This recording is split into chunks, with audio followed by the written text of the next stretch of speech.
Dear audience, at first take my salam. Assalamu Alaikum Rahmatullah. This is Yahya Mahmoud speaking. In this lesson we are going to discuss about speaking module. আমরা অনেক সময় আমরা ইংরেজি শুনে বুঝি না তারা কি বলতে চাচ্ছে। সাপোজ আমরা যখন এই বাক্যটা পড়ব, আমরা পড়ব ডিড ইউ টেক ইট, তুমি কি এটা গ্রহণ করেছিলে। আমরা যদি বলি তুমি কি খেয়েছিলে, তাহলে আমরা বলবো ডিড ইউ ইট। তুমি কি গিয়েছিলে, ডিড ইউ গো। তুমি কি লিখেছিলে, ডিড ইউ রাইট।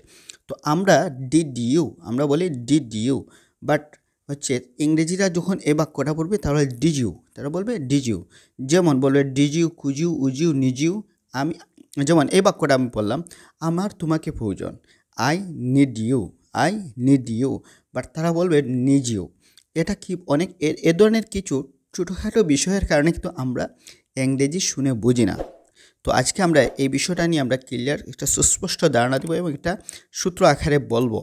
একটা কথা বলতে চাই, আপনার যদি মাতৃভাষার মতো সহজে ইংরেজি ভাষা অথবা আইএলটিএস রিডিং, রাইটিং বা লিসেনিং যে কোনো মডিউলের বা ফুল মডিউলের যদি অনলাইনে ক্লাস করতে চান আমাদের সাথে যোগাযোগ করতে পারেন। আমরা নর্মালি সপ্তাহে 2-3 দিন স্পিকিং ক্লাব নেই, যেখানে রাত্রের দিকে হয়, সপ্তাহে 2 বা 3 দিন নিয়ে থাকি।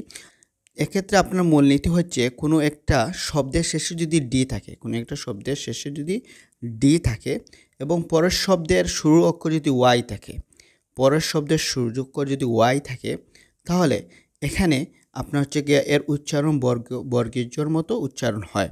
যেমন এখানে আপনার দেখতে পারতেছেন ডিড, ডিডের শেষের অক্ষর হচ্ছে আপনার ডি, ডিডের শেষের অক্ষর ডি, আর এখানে পরের শব্দের প্রথম লেটার হচ্ছে আপনার ওয়াই।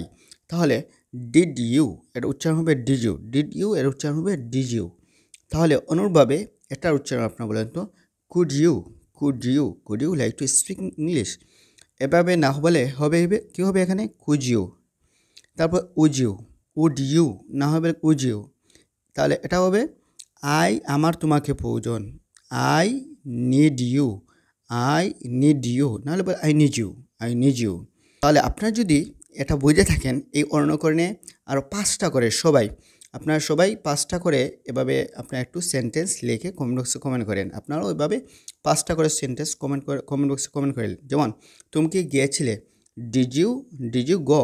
তুমি কি খেয়েছিলে, ডিড ইউ ইট। তুমি কি সাহায্য করে, ডিড ইউ হেল্প। তুমি কি রান্না করেছিলে, ডিড ইউ কুক। এই ক্যাটাগরি একটা, আর এই যে বাকি এই ক্যাটাগরি মিলে হচ্ছে আপনারা 3-4টা বাক্য লিখে, মোট 5টা বাক্য লিখে আপনার সবাই কমেন্ট বক্সে কমেন্ট করে জানাবেন। যেমন আমরা একটা লিখেছি আই মিসড, আমি তোমাকে মিস করেছিলাম, আই মিসড ইউ। তো এটা যদি আপনি এই যে ডির উচ্চারণ বর্গীয়র মতো হয়, যদি সেটা না বুঝেন তাহলে আপনি এটা বুঝতে পারবেন না। নেক্সট আমরা একটা দেখাবো, সেটা হচ্ছে ঠির পরে যদি ওয়াই থাকে। আপনার যদি সেকেন্ড পার্ট পেতে চান অবশ্যই একাধিক কমেন্ট করবেন। যদি আপনারা একাধিক কমেন্ট করেন তাহলে আমি এ ধরনের ছোটোখাটো ইংলিশের প্রনাউন্সিয়েশন উচ্চারণ হচ্ছে গিয়ে বোঝার একটা টেকনিক দেখাবো। তো দর্শক, আশা করি আপনারা বিষয়টা বুঝেছেন। যদি কোনো কিছু অস্পষ্ট থাকে অবশ্যই কমেন্ট বক্সে কমেন্ট করে জানাবেন, feel free to ask me. তো দর্শক, এই ছিল আজকের ভিডিও। দেখা হচ্ছে পরবর্তী কোনো ভিডিওতে। এই পর্যন্ত সবাই ভালো থাকুন, সুস্থ থাকুন। যাওয়ার আগে একটা রিকোয়েস্ট, আপনি যদি আমার চ্যানেল নতুন হয়ে থাকে অবশ্যই চ্যানেলটি সাবস্ক্রাইব করবেন, আর আপনার যদি স্পিকিং নিয়ে একাধিক ভিডিও চান অবশ্যই কমেন্ট করে জানাবেন। আল্লাহ হাফিজ।